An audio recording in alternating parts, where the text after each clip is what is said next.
Hello, everybody. How are you? My name is Cory Hall, and I am here for part two of a little series that I'm calling Teaching Typography. Before I get started, let me say hi to people in the chat. I see we've got Oliver, we've got Cody Bear. Hi, Cody Bear. Valder, good to see you. We've been messaging back and forth on Instagram a couple of times. I actually sent Valder some postcards that I designed, so I'm hoping that he gets those soon. Alexis, Umacorn, always good to see you, Umacorn, Catherine. Thank you all for joining us.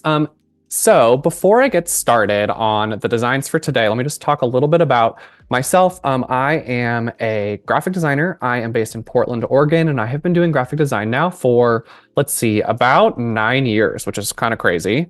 I work full time for Stanford University as a senior designer, and I do all sorts of things graphic design related. So I do a lot of brand design.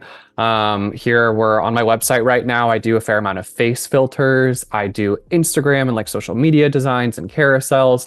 I do editorial design, app design, podcast design, just all sorts of different types of graphic design. I'm super passionate about design and super passionate about typography, which is kind of what led me to want to start this little series, Teaching Typography. So I'm going to go over to a tab on my website, Teaching Typography, where I kind of break down this series that we're doing. Like I said, this is a part two of a 4-part series called Teaching Typography, where I'm kind of breaking down different fundamentals of typography that I personally have found really useful in my graphic design practice. Oh, I see Lauren Yee says, oh my gosh, I work at a University of Branding and Marketing. I'm super curious. Which university do you work at, Lauren? And like which department do you work at? It's cool to like get to know you guys. If you want to drop like what you do for your job in the chat, or what your relationship to graphic design is, or if you have any questions throughout this live stream, I would love to answer any questions that you have. So back to what I was saying, this is kind of just a 4-part series that I put together. Fundamentals of typography, what fundamentals I find really helpful for me in my graphic design practice. And so the first episode was 2 weeks ago, and it was on typographic anatomy. And in that episode, I designed a poster that calls out different parts of each letter. And it was just like kind of a cool way to dive deep into like what makes up each letter form, how those different parts of the letter come together to form a cohesive letter system. And so if you haven't seen that, or if you weren't around for the live, it's on the Adobe Live YouTube channel. You can go back and watch that. Today, what we're going to be looking at is typographic structure. And so really for me, what that means are grids and grid systems. How can we use grids to create form within your poster, to create hierarchy, to organize where different elements of your poster live, or how they are read on your poster. So like, where is the typography living? Where is image living? Grids and grid structures, whether they are like super regimented and you've like really thought about each specific placement of the grids, or whether they are more improvised grids that you're just kind of basing it around different elements in whatever design you're doing. Grids are super helpful for organizing the typography. So we are going to go move over on into Illustrator. Lauren, University of Hawaii. Okay, amazing. Work within enrollment management, largely based in recruitment. That is super cool. So are you in graphic design, Lauren, or is graphic design more of like a hobby or a passion of yours? And it looks like Sin, I'm also a graphic designer. Graphic design has been the backbone for all my creative pursuits. Wow, Sin, I like literally could not agree more. Graphic design for me has been such a blessing in that it really has taught me, I mean, my education as a graphic designer, I went to the Academy of Art University in San Francisco for graphic design. And throughout my education as a graphic designer, I really have learned so much more than just the world of graphic design. I learned how to successfully run a business. I've learned how to do like research around different types of brands and creating different products.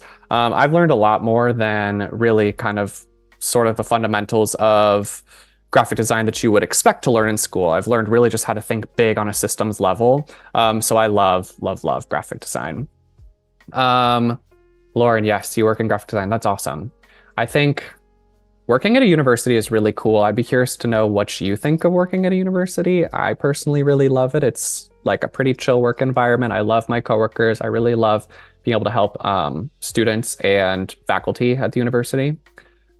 So let's get into it. So this is just kind of like a working Illustrator file that I have put together that contains sort of like all of the information that I would like to put in my posters. So this is my working file. And then over here is the first typographic poster that I made 2 weeks ago for Type Anatomy.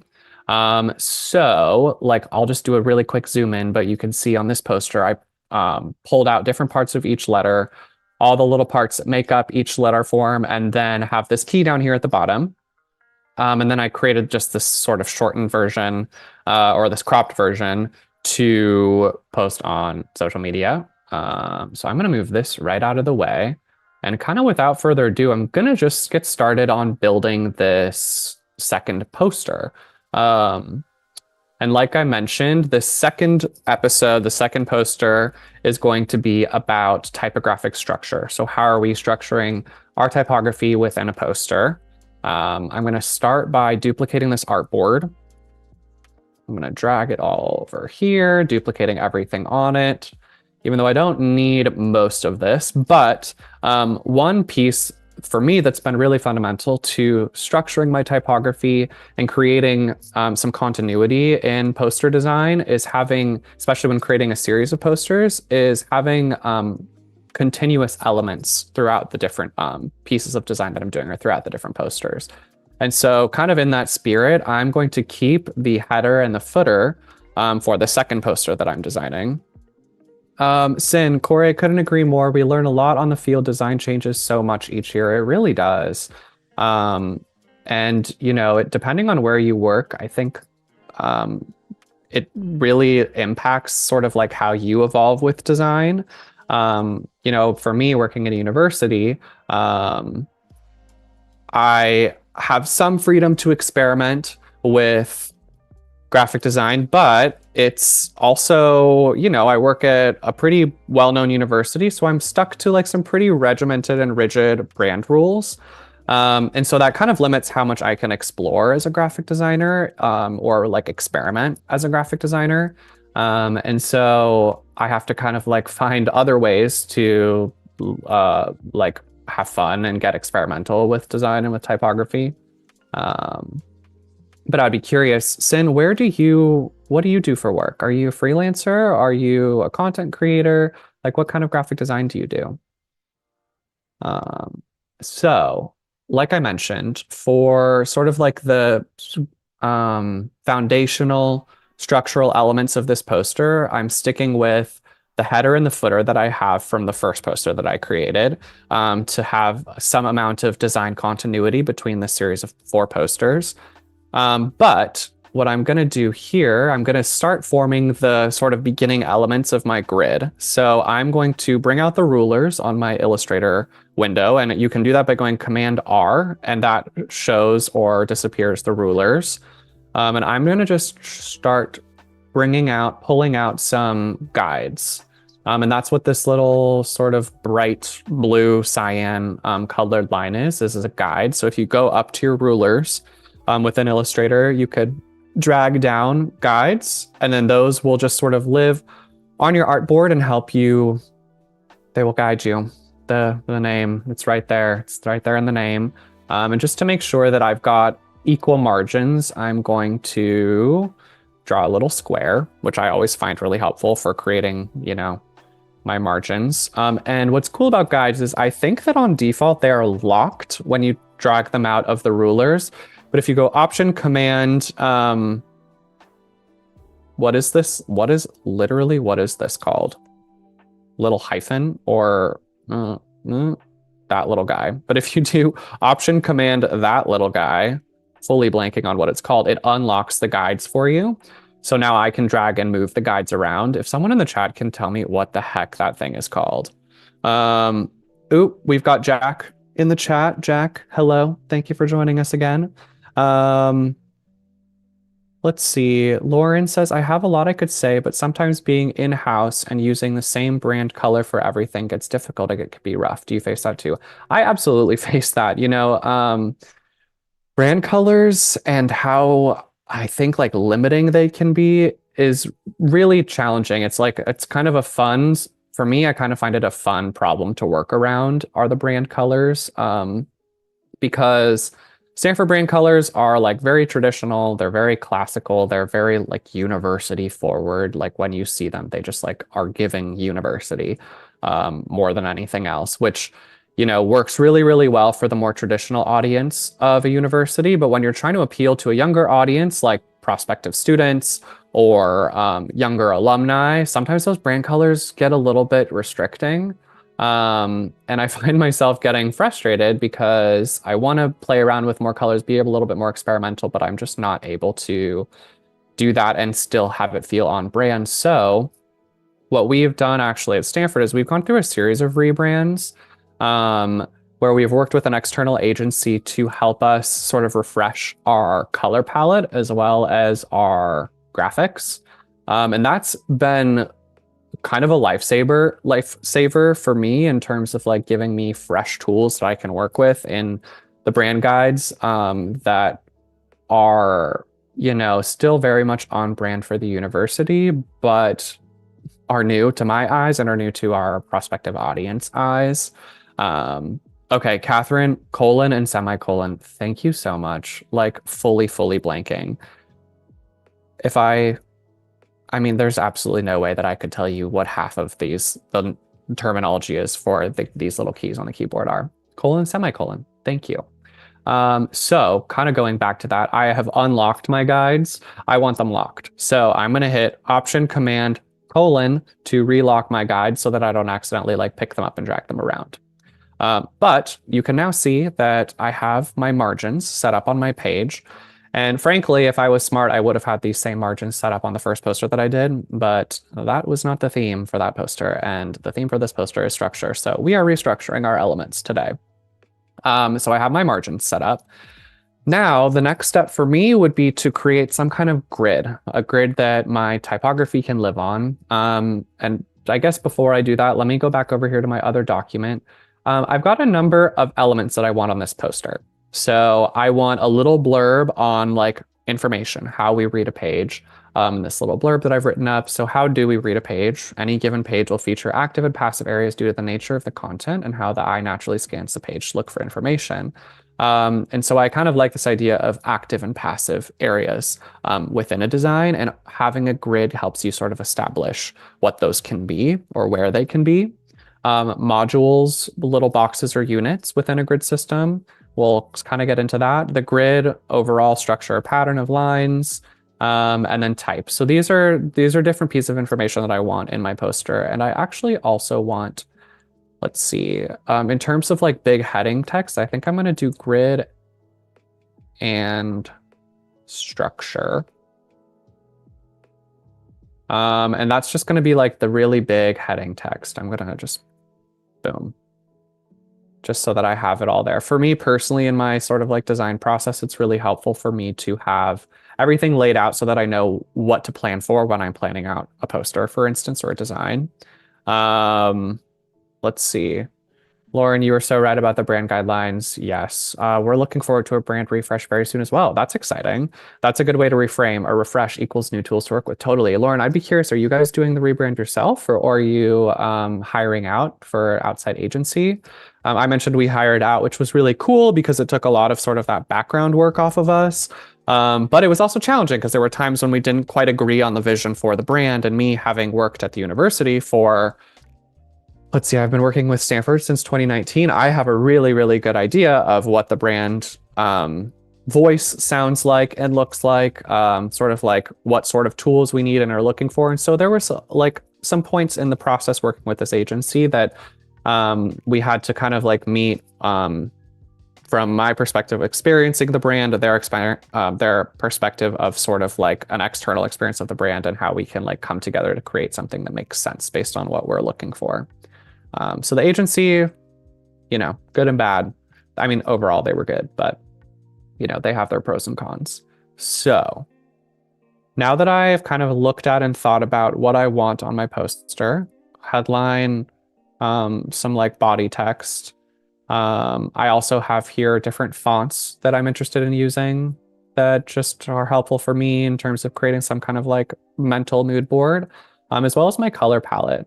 And I've actually put these colors into a Creative Cloud library that I use. I love my Creative Cloud libraries. I create them for almost every new project that I have, as well as with like new clients that I'm working for. I've got a Creative Cloud library for Stanford, for instance. This is where all the assets and colors live. But I created this over here for this teaching typography series. It's really simple to do if you haven't done this before, or if you have experience with Creative Cloud libraries, in the chat. Would love to hear from you and what's your experience and how you sort of use those tools. But you can add colors, you can add graphics. So I'll sometimes add entire Illustrator files here so that I've just got like one giant file sitting in my library, with all of the assets that I might need for a project. So I have my color palettes over here in the library. I go back to my poster and I'm going to start designing a grid. So there's a couple ways that you can create a grid in Illustrator. You could go in and create it manually using the line segment tool, or if you go over into that line segment tool, there's a rectangular grid tool that I find really helpful. And there are a couple ways to use this. You can just put it on a point on your artboard and drag down and create a grid that way. And if you drag down I'm holding it on my mouse pad, so I'm still holding down on my mouse pad. And if I hit the left and right arrows, it will add columns to the grid. Or if I hit the up and down arrows, it will add rows to my grid.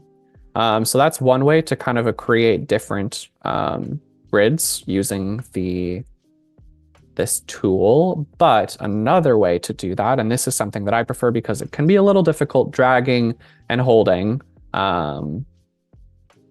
and then pressing the buttons on the side to create the grid. So what I'm going to do instead is I'm going to delete this. I've got my rectangular grid tool, and I'm just going to click once on my artboard. And I'm going to set up the number of dividers, horizontal and vertical dividers. And I don't know, a good place to start, I kind of start low and see how that feels. So I'm going to start with, I think I want 5 or 6 columns and 6 rows. And so to do that, we need 5 dividers to create 6 columns and rows. I'm also going to add a stroke so that we can see what we're looking at. There we go. And drag it right up there into my margins, or to meet with the margins. So now I should have 1, 2, 3, 4, 5, 6. Yep, I've got 6 columns and 6 different rows. And I think that that's a good starting place. I'm also going to now change this maybe to blue. Blue feels kind of good. And make sure that it is meeting with my margins in the right place. Yep. Looks good. Lauren says, we're doing this one on our own and it's been difficult. However, we were looking into a local creative agency to hopefully give us. Yeah.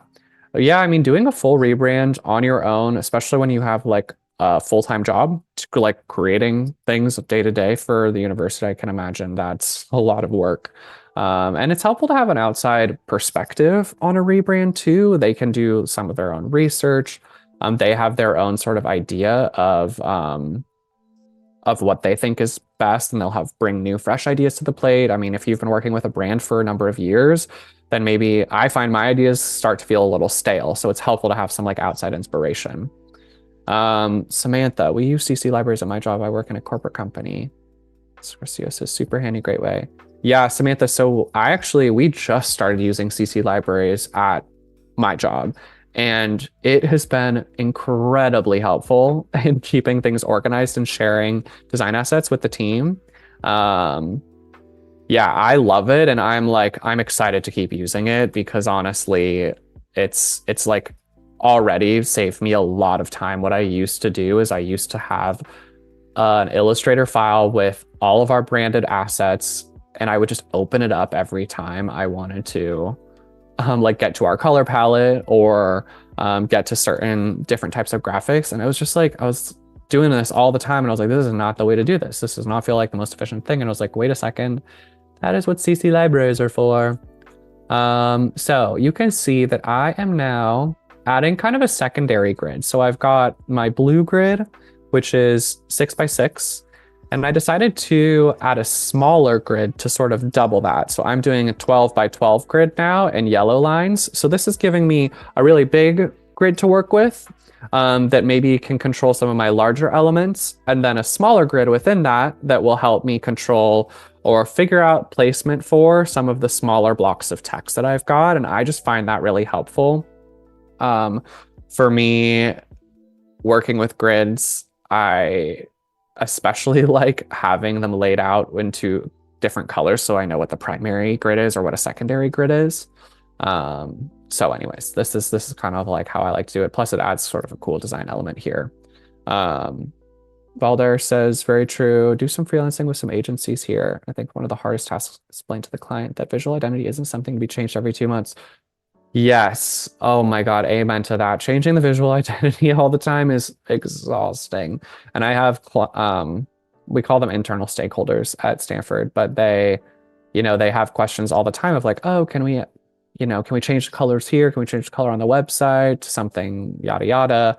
And there's constantly a back and forth of like, no, actually we can't do that because we need the brand to have some amount of integrity and like recognizability. And if we're constantly changing elements, changing colors, then you're going to lose some of that brand integrity and continuity that is really, really important. Okay, so I actually just put my grid into a separate layer and made it so that I can hide it or show it as I want to.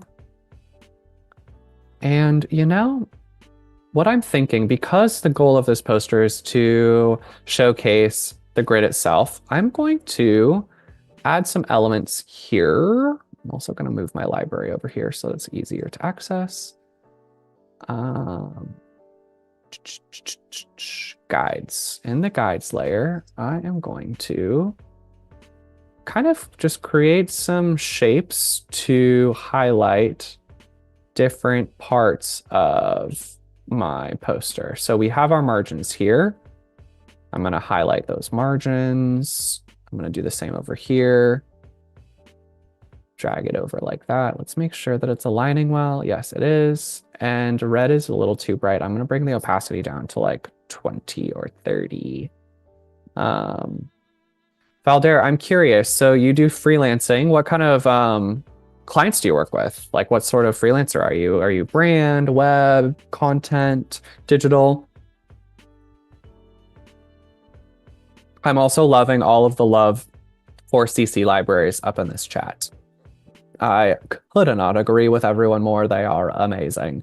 And they're really great too, because you can access them not only in the Illustrator like libraries panel, you can also access them in Photoshop. You can access them on Adobe Express online if you're creating social assets. So they kind of exist all over the place wherever you're signed into your Adobe Creative Cloud. And so even if I'm on my phone and I'm creating some kind of social piece on Adobe Express on my phone, I'll have access to whatever brand colors I want to use right there on my phone. So I don't have to like look it up on my computer to see what colors I want to use to create a branded asset for myself or for a client. Okay, so I'm liking this. I like the red because it's sort of highlighting the margins a little bit, which again is sort of the point of this. The point of this poster is to showcase grid systems. Ba-boom. Something that I don't love is I don't love that the grid is overlaying over the frame. So I'm going to put these frame elements where they belong into, there we go, header and footer. I don't know why I actually called it frame. I'm going to change it to header. Footer. There we go. Find it a little easier. Yeah, that's better. Now they're not, the grid lines aren't overlaying over everything. They're right in the background, right where they belong. Social media and content and branding. I do some video editing, freelancing since I have some Premiere and After Effects experience. Cool. Yep, I like video editing too. I'm like slightly comfortable in Premiere Pro and After Effects, but those are really intense programs and they can be hard to learn or just like really, really in depth to try to get the hang of. Okay. You know what I'm thinking? I think that I want to, I don't really love the way that this is sitting. Like, I almost feel like the header and footer should be outside of the grid. Or maybe I can make my grid within the header and footer like that. Yeah, TBH, I like that better. And you know what's great about grids is that you can do whatever the heck you want with them because they are there for your to make your workflow and your work look and feel and operate better. And so if this is how I want my grid to be, this is how my grid's going to be. And I kind of like that. And I sort of like the way that it creates this white space up here. You know, technically, I guess now this whole thing is a bit of a margin. Nah, not really. I guess the margin is still right up here. Okay, but I do like that better. So we're going to do like that. And then if I actually go back over here, modules, sort of thinking about modules again. I mentioned this before, but discrete boxes or units, this can help also think through how you structure your content in your page. So if I am thinking about modules, different size modules, I might color code my modules so that I see, you know, partially as a design element. I'm going to make them the same opacity, partially as a design element and partially to help me see sort of where bigger pieces of information can go. So I think like because I live in the United States and this is like, I don't know, there's a lot of like English speakers here in the US, and English speakers tend to read the page from top left to right. I'm going to start my like sort of largest module in the top left of the poster, and then I'm going to kind of move it down the page. And I think that sort of creates a nice sort of visual flow of going from left to right down the page, sort of slightly mimicking the way that our eyes, like English speakers' eyes usually read a page. And then I'm going to make smaller modules. So maybe there's a module, a green module, and maybe the green module is instead of 6 squares, it's 3 squares. And then we'll make a 2-square module. Orange, I don't know, this poster is turning really warm, and I don't know if I want it to be so warm. Yellow feels like a nice sort of like middle ground between orange and blue. Although let's see what blue looks like just for the heck of it. Yeah, I think with the blue elements in the header and footer, I think yellow feels like a nice middle ground and a nice little balance. So we're gonna move these back down here. And so I think for my own sort of like sake of color coding, I'm just gonna call the white square a 1-square module. Yellow is 2-square modules, green is 3-square modules, and red is 6-square module. So again, this is just like a helpful way to kind of like structure whatever information you want to go on your poster. Gives me sort of an idea of where I could potentially place things on my poster, as well as in this case, creating interesting design elements. I'd be kind of curious for people in the chat how and when, if you work with grids. Like Valder, I think like social media and content and branding. I mean, branding, I could see grids really coming in handy for more editorial types of branding situations, even for brand guideline books.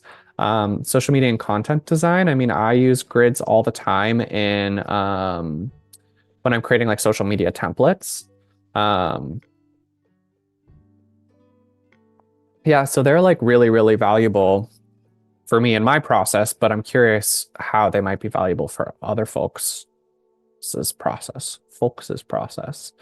Okay, grid. Okay, I'm gonna make a big old text block over here like that. I'm actually probably gonna get rid of this and just start with this. So, grid. Type inspiration. So here I have a lot of different typefaces, obviously, that I've been using in this series so far. I've got, oh my God, I don't even want to count how many there are here. But let's see, what a good typeface to use to kick this off.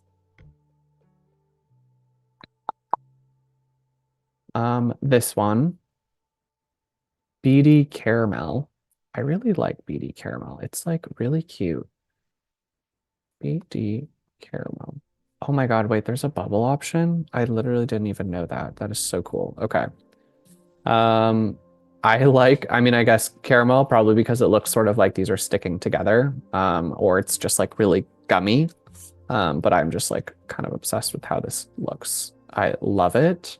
And also bubble, I did not know that that was a variation of this font. Maybe not right now, but maybe later with that, because yes, absolutely. And I have a grid system. So right now I'm going to work within the grid system and make my typefaces sit within this predetermined grid system. Although I'm not going to let it constrain me too much. I'm just going to sort of start here.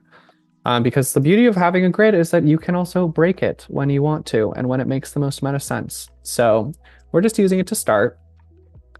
Let's do a giant ampersand. Oh man, that is like the cutest ampersand. I love it so much.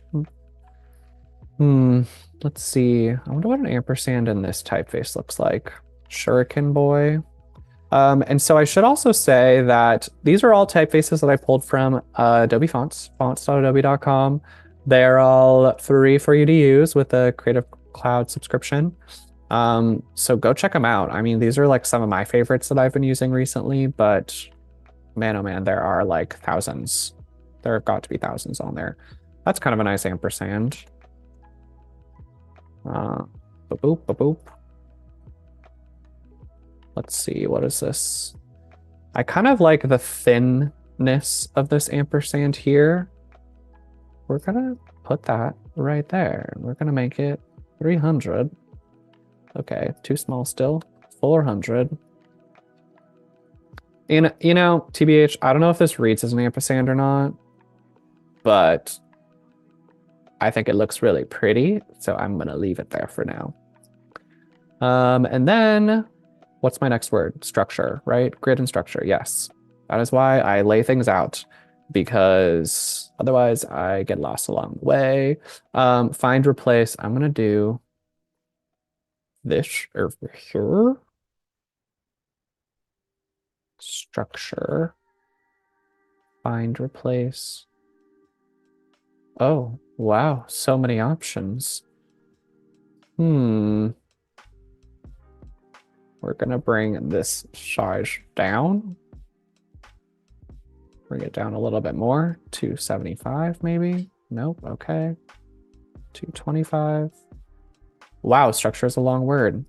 I'm gonna bring in the letters just a little bit. Bring them in nice and close. And so I'm adjusting the kerning right now using keyboard shortcuts. The keyboard shortcuts that I'm using are Option, left and right arrows to just kind of adjust the space, individual spacing between each of these letters.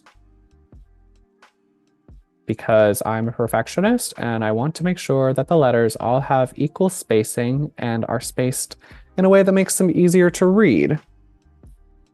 Okay, we're coming together and I am already breaking the grid, but that is okay because structure is a longer word. I don't want to make it so small that it fits in here. So I will probably go through and readjust my color blocks at some point. Grid and structure. Okay, so what else do we have? We want to add in some informational bits of type right now. So how we read a page. I just find this, I don't know, it's a helpful note to have just because it helps inform sort of the context of the poster. Let me copy and paste it, bring the font size down. And the really again, my keyboard shortcuts are so useful for me and I use them every single day that I'm designing. But the one that I'm using now to bring the font size down is Shift Command. We're using the comma or the period. So the comma brings it down in size while holding Shift and Command, and the period brings it up in size. And those keyboard shortcuts are like really essential to my workflow as a designer because they just shorten the amount of time. Imagine if I was having to click on this text block, go up here and hit those little arrows or guesstimate what font size I want by just typing it in there. Absolutely not, way too much time. So instead, we're using the keyboard shortcuts. Okay. And now this is kind of where grids get really fun for me, is I'm adjusting the leading. Option up arrow or down arrow opens or tightens the leading. This is where grids get really fun for me because I really love having things super tight and like pixel perfect. And so having text that fits like perfectly into a grid like this is like the most satisfying thing for me. Let's see. Balder says, last year I made some annual reports for agricultural cooperative. Use a lot of grids dealing with numbers and graphics. Yeah, grids really come in handy when you're dealing with a lot of data for sure. Make these pages less boring and pleasant to read. Absolutely. And like I'm using grids currently in Adobe Illustrator, but if you're creating like really long booklets, you want to be using Adobe InDesign, and there are like so many ways to edit and play around with grids in InDesign. Like I said, I really love having type and elements fit perfectly within a grid. And InDesign is like takes that to a whole other level. But I make my posters in Illustrator, so that is where I'm making grids today. Okay, so we've got that there. And look at that, just so snug, so tight, so cute. Cody says, I can really see how useful the grid is now as you place more things. Yep, it's super useful. I mean, for me too, I can kind of get like lost when I'm designing, or I have an idea in my head that as I start the design process, I get caught up in sort of what I'm doing at that moment, and I forget what my vision is, or my vision shifts and changes. And that's where for me a grid is really helpful because it gives me something to kind of like come back to and remind me how I want to like lay out my information, my elements, my type, my images, etc. Let's see. And so modules, we're using modules in this poster. So I definitely want to include the text for modules here. I'm just copying and pasting this by pressing and holding Option Command and clicking it, and that duplicates it. Whoa, that is so big. Why did it copy and paste so big? And kind of the way that I'm thinking about this too is creating some kind of visual hierarchy through the grids helps, the viewer determine where to look first in your design, on your poster in this case. And so like the hierarchy in this case, obviously grid and structure are the largest. And so that's where your eye is going to go first. And it's sort of supported by the grid and the colors behind the grid. And then we take it down to the next level of hierarchy, which would in this case be the next size down of typography. And so like this type is a little bit smaller. This is what I want people to read second. And then modules, this is sort of like getting into the really nitty gritty of different pieces of a grid. And so I'm going to put this sort of in the third tier of my hierarchy within the design. So I'm making the type a little bit smaller than this sort of subheading text.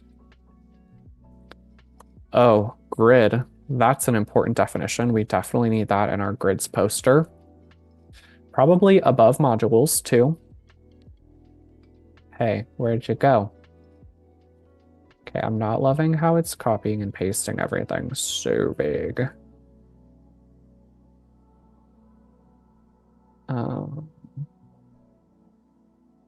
Eyedropper tool. Boom. Love that eyedropper tool. And then type. And, I think many of us designers know what type is, but in this case, sort of defining it in the context of grids and what grids are, I think is useful for this poster. Eyedropper tool once again. Okay, so we have a lot of the elements within our poster now. Now I'm gonna kind of start to finagle the design and get it to be something sort of satisfying and like the effect that I want it to have. And this is when I'm gonna sort of probably begin to break the grid a little bit. So I'm gonna move these elements around. And what's funny and something that I talked about was, like creating sort of more regimented grids, like how we have here, as well as improvised grids. And I think like as I've gotten more experience as a graphic designer, I am much better at sort of like visualizing improvised grids to the point where I almost don't always create a grid when I'm making a design. I've already got an idea of like what the general grid structure looks like in my mind. If I'm like creating an Instagram carousel template, for instance, within my head, I have a good idea of a grid that I know works well for Instagram templates. And so I'm not like sitting down and creating a grid every time I'm making an Instagram carousel template. Instead, I just like have a pretty good idea of what the grid looks like in my mind, and I create based off of that. So I think for me personally, like my design education really included grids a lot and was like the fundamentals of grids to the point where I feel like I have a pretty good understanding of them, and they just sort of like, I don't know, appear naturally in my work through like instinct and like experience designing certain types of things, if that makes sense. I like this typeface sway. It's kind of playful. So I'm gonna change things over from Nimbus Sans to sway. And there's like so many different variations of this typeface. Because we've got a subhead, I am probably going to make it, and the sub has a little larger, I'm gonna make it bold for now. But bring that all onto one line. There we go. I think we'd like this to be sway too, probably. Sway variable inverse is really difficult to read, so I'm gonna go sway variable. This is a funny one because it's almost like giving Western. It's like playful Western with these little serifs on it. Kind of it's like slab serify. I don't really know if this would really truly be a slab serif, but mid regular. Okay, so mid is kind of curious what the like visual differences are between mid and regular, because I'm not really seeing much of a difference. So we've got sway variable here, mid bold. Yeah, okay. Mid does get a little bit more like Westerny. I don't know. I'm curious if like anyone in the chat has a favorite. I think I like the regular one better than mid because I don't need this to be like a super Western poster. Okay. I'm already like super loving this. The colors are like on point. The typography is fun and playful. I'm gonna bring the type size down a little bit.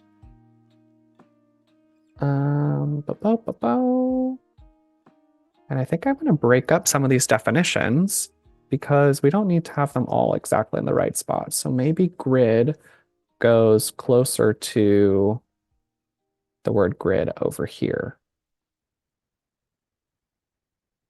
And that way, boop, boop, boop. Oh, I'm accidentally highlighting my ampersand. Don't want to do that. Okay, so grid. Grid can live here.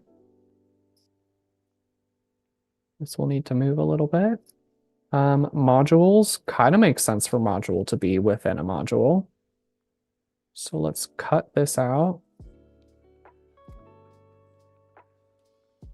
Module can have its own little module.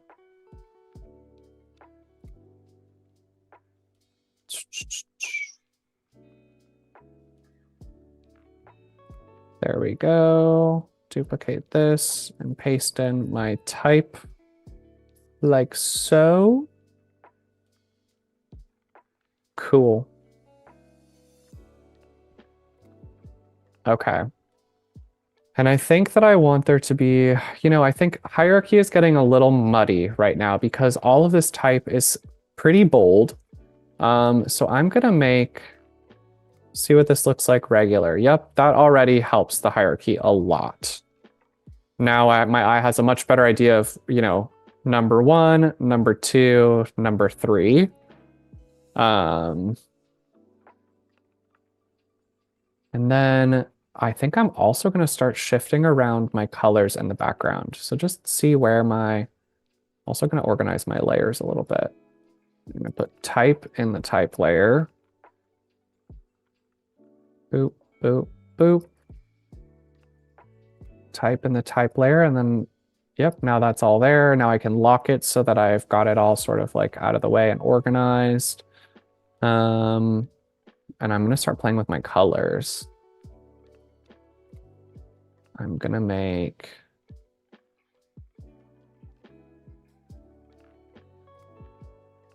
get this all lined up in a nice way, grid and structure.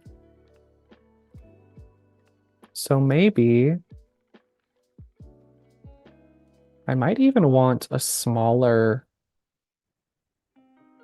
color or a color for the smallest little square because let's see, I think red is going to be anything that's 3 grid spaces wide. Maybe more. Green can be maybe 1 or half of a module.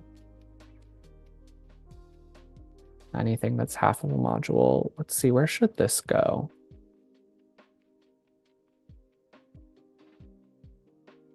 Kind of want it to be like extra long because it's a subhead. I'm going to fix the rag here as well.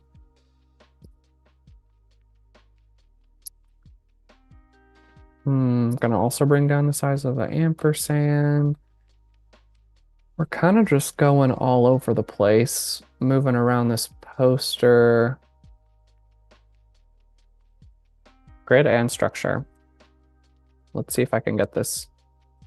Oh yeah, perfectly in there. I love it. Okay.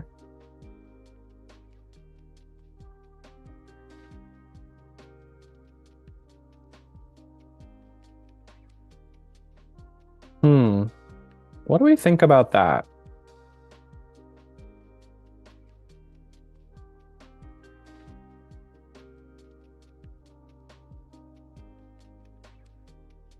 See, now I'm like getting so into this design that green is going to be, what did I say? 1 tall. Like that. And I think yellow is 2, so this should be yellow as well.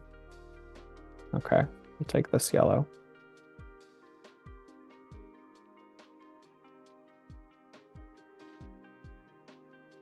Oops. Yep, I'm really kind of loving the way that this is turning out. Okay.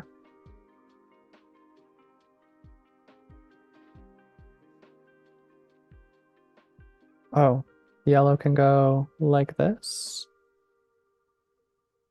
Yellow here. Okay, we're really coming together here. And I think I'm getting pretty close to finishing this because we are also approaching time. Oh, here, you know what? This one is not right. This one should be yellow also. There we go. So now we've got Yellow? Hmm.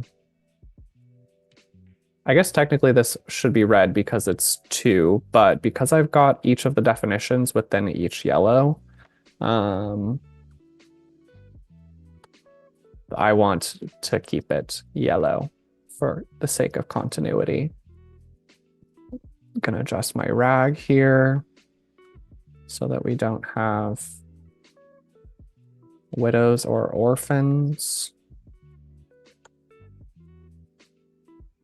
That is really hanging off there in a weird way. Boom. Okay. Grid. Gonna make this bold. Is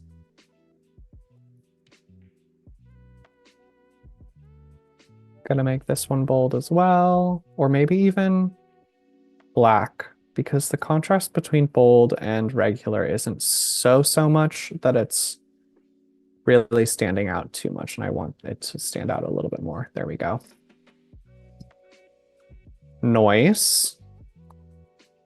We're also following a slightly different pattern with each of these. So on each of these, it says type, and then type is above, modules is above, and grid is not above here. So I'm going to fix that.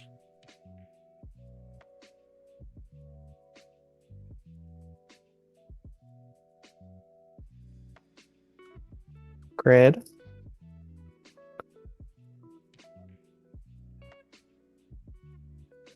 Modules. We're just going to kind of some continuity here. Type is cool. Oh my gosh. Well, this poster is really looking great. I'm like super stoked off of this. And as we begin to approach time, I just want to thank everyone who has been in the chat on this video. Valder, especially thanks to you for showing me love in the live streams. I love having you here. If you would like to watch the next installment of this, you can go to my website, Cory Hall, and click on the Teaching Typography tab, where I've got the dates and themes of the next 2 episodes in Teaching Typography. The next 2 will be Teaching Semantics and Hierarchy. And we've kind of talked about hierarchy and semantics a bit today, but we'll go into depth on each one of those with giving them their own posters as well. And we're just going to kind of continue to build out this poster series. Oh, Umacorn, yes. I love the color combo too. I'll probably upload the working files for these too on my website if anyone's interested in like playing around with the colors or with the grid systems or downloading the Type Anatomy poster. You are more than welcome to download a copy of that. I believe it's already up on my website. Yeah, there is. There is a version of it up on my website as well as some resources.